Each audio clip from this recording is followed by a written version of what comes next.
L'actualité bien filtrée par des professionnels de médias, c'est sur Scoop FM. Suivez nos éditions d'information sur nos chaînes partenaires à Lubumbashi, sur Sky Radio à 6h, 9h, 12h, 15h, 19h et 21h. À Kipushi sur la radio communautaire Moïseni à 9h, 10h et 21h juste. Mais également sur Kipushi 24 à 8h30, 12h30, 16h juste, 18h30 et 21h30. Le journal des Scoop FM passe aussi à Likasi sur Canal CTV 88.4 MHz et sur Unili Radio 88.0 à 6h, 9h, 13h et 20h. Suivez-nous également à Kasumbalesa sur Marafiki Radio 88.8 MHz à 10h, 12h et 18h. Suivez-nous également en Bougimaï sur Télédiéba 89.1 MHz à 7h juste, 15h juste et 23h juste. Scoop FM, l'actualité est en continu sur notre page Facebook et sur notre chaîne YouTube. Pour plus d'informations, contactez-nous au plus 243 97 62 31 31 9. Scoop FM, la neutralité réelle, la neutralité réelle.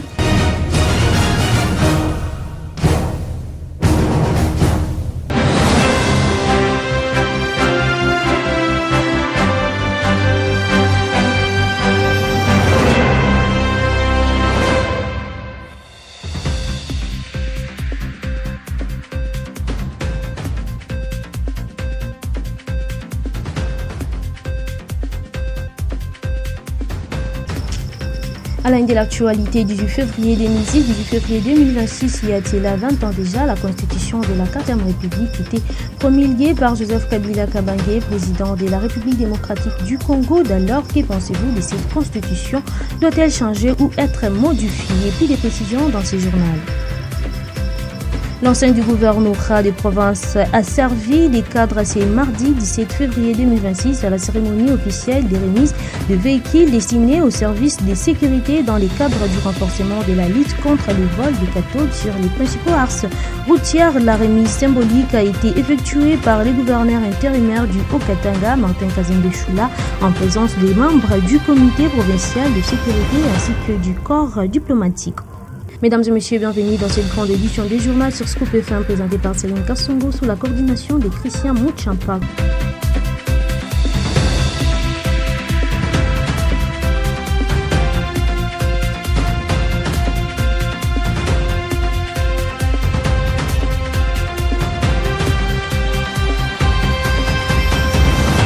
Comme je l'ai annoncé au sommaire, 18 février 2006, 18 février 2026, il y a de cela 20 ans déjà, la constitution de la 4e République a été promulguée par Joseph Kabila Kabange, président de la République démocratique du Congo. D'alors, que pensez-vous de cette constitution? Doit-elle être changée ou modifiée? Depuis Likasi, devant le micro de Jean Bondo, Banzamola Kissi, analyste politique indépendant, donne son point de vue. Je crois particulièrement que la constitution congolaise, c'est une constitution qui a été mise sur pied suite à une situation ou à la veille d'une situation catastrophique en ce qui concerne la gestion de notre pays qui était presque non-État.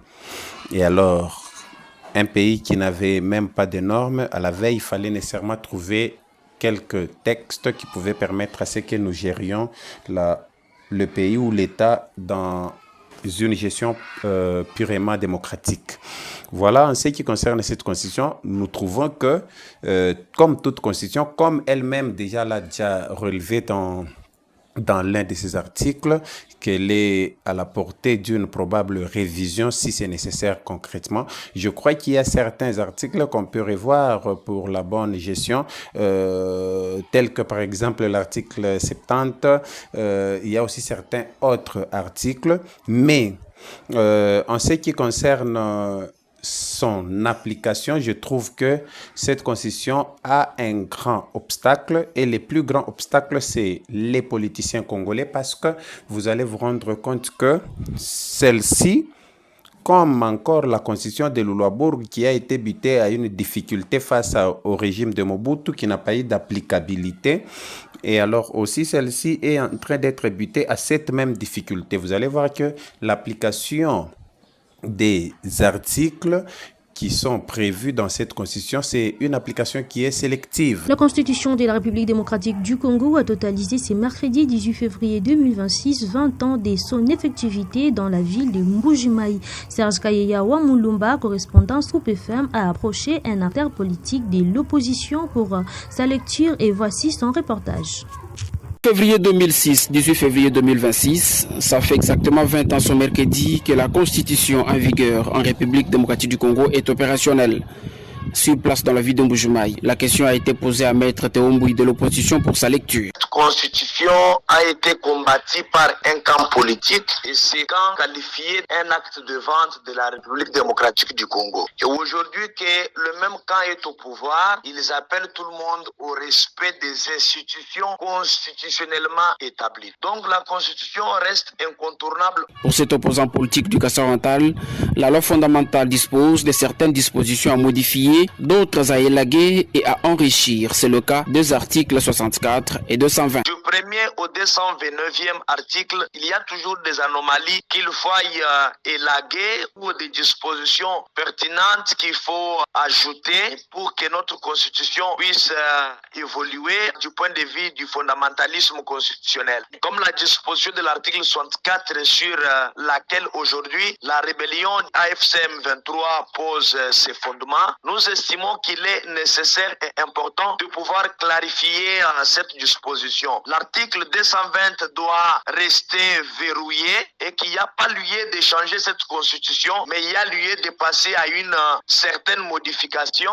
Parmi les amendements apportés, le président provincial de l'IDEA original d'André Claudel Lobaya n'a pas lié sa langue dans le palais. Que tout Congolais ne doit accéder dans les institutions politiques que par le moyen de sélection et ajouter un alinéa qui précise qu'à la fin du mandat constitutionnel du président de la République, seul le président du Sénat restera en fonction pour organiser des élections futures. Parce que nous avons connu en 2016-2017 l'ambiguïté autour de la disposition de l'article 70 qui dit le président de la République reste en fonction jusqu'à l'installation du nouveau président élu. Cet acteur politique local s'en va en guerre contre ceux qui suggèrent la suppression des assemblées provinciales. Il déplore cependant l'ingérence de Kinshasa dans leur fonctionnement. L'Union européenne a annoncé les déblocages de plus de 81 millions d'euros en faveur des populations touchées par les conflits armés dans l'Est des Républiques démocratiques du Congo où la situation sécuritaire et humanitaire continue de se dégrader d'un montant total de 81,2 millions d'euros. Cette aide vise à répondre aux besoins urgents des personnes déplacées et des communautés les plus vulnérables confrontées à une grave pénurie de vivres, d'eau potable, d'abris et de soins de santé. Selon les précisions fournies, 68 millions d'euros seront affectés aux opérations humanitaires à l'intérieur du territoire congolais, notamment dans les provinces les plus affectées par les violences. Les soldes, soit des 13,2 millions d'euros, est destiné à l'assistance des réfugiés congolais dans les pays voisins, en particulier au Burundi, au Rwanda et en Tanzanie, ainsi qu'au renforcement des mécanismes régionaux de gestion des crises. À Lubumbashi, la société chinoise Rush Mining SOS est accusée de spolier des terrains appartenant aux anciens combattants où il exploite illégalement du cuivre et du cobalt. Ces parcelles, reconnues comme propriété des anciens militaires, font l'objet d'activités minières sans l'autorisation régulière, suscitant colère et indignation au sein des bénéficiaires. Très déterminé à récupérer ces terrains, Eliezer Ntambwe, ministre délégué à la Défense, hausse les tons et dénonce une exploitation qu'il qualifie d'illégale. Il affirme engager toutes les démarches nécessaires pour faire valoir les droits des anciens combattants et obtenir la restitution immédiate du site. Les dossiers attirent l'attention des autorités compétentes, appellent à se prononcer sur la situation foncière et minière de ces terrains. L'ancien du gouvernorat des provinces a servi des cadres ce mardi 17 février 2026 à la cérémonie officielle des remises des véhicules destinés au service de sécurité dans le cadre du renforcement de la lutte contre les vols des cathodes sur les principaux axes routiers. La remise symbolique a été effectuée par le gouverneur intérimaire du Haut-Katanga, Martin Kazembe Choula, en présence des membres du comité provincial de sécurité ainsi que du corps diplomatique. Le vol de cathodes doit prendre fin et la protection des opérateurs économiques doit être de mise. Telles sont les instructions du président de la République, Félix Antoine Tshisekedi Tshilombo, donnée à l'autorité provinciale au travers le ministre national en charge de l'Intérieur et Sécurité, Jacquemin Chabani-Louko. Pour rendre effectives ces instructions de la haute hiérarchie, le gouverneur intérimaire Martin Kazembe-Choula vient d'appuyer ce mardi 17 février 2026 les services de sécurité avec un charroi automobile constitué de 8 jeeps Land Cruiser pimpant neuves et 50 motos pour permettre à la surveillance routière de lutter efficacement contre le vol de cathodes devenu fréquent sur certains axes routiers. Martin Kazembe-Choula remettra les clés au ministre provincial de l'Intérieur et Sécurité, Jean-Jacques Kashibantambo, qui a promis de les utiliser à bon escient. Nous allons mettre à votre disposition un lot de 8 véhicules. So we are giving to you 8 vehicles. C'est pour renforcer la sécurité. So to reinforce the security Et mettre fin au vol de cathodes. and to put it the end of the theft of cattle. Prenez toutes les dispositions. Okay, so you have to take all the precautions. Thank you, Your Excellency. Thank you, Your Excellency, for your implication. À l'occasion, 3 militaires ayant facilité le vol de cathodes à Mokambo le 7 février dernier ont été présentés à l'autorité provinciale par les services de sécurité. Ils sont mis à la disposition de la cour militaire pour répondre de leurs actes. Le gouverneur a demandé qu'une audience publique soit ouverte pour servir de leçon à ceux qui s'adonnent à ces actes inciviques. Il faut dire que cette cérémonie s'est déroulée en présence du corps diplomatique et des membres du comité provincial de sécurité.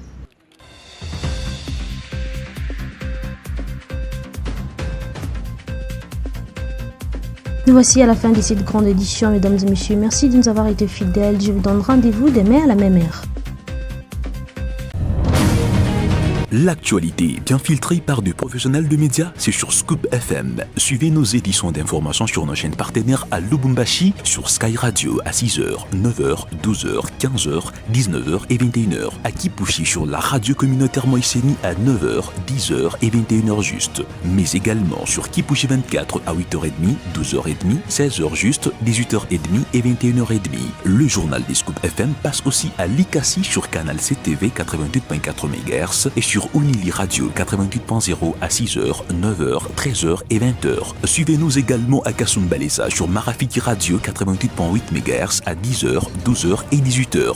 Suivez-nous également en Bougimaï sur Télédiéba 89.1 MHz à 7h juste, 15h juste et 23h juste. Scoop FM, l'actualité est en continu sur notre page Facebook et sur notre chaîne YouTube. Pour plus d'informations, contactez-nous au +243 97 62 31 31 9. Scoop FM, la neutralité réelle, la neutralité réelle.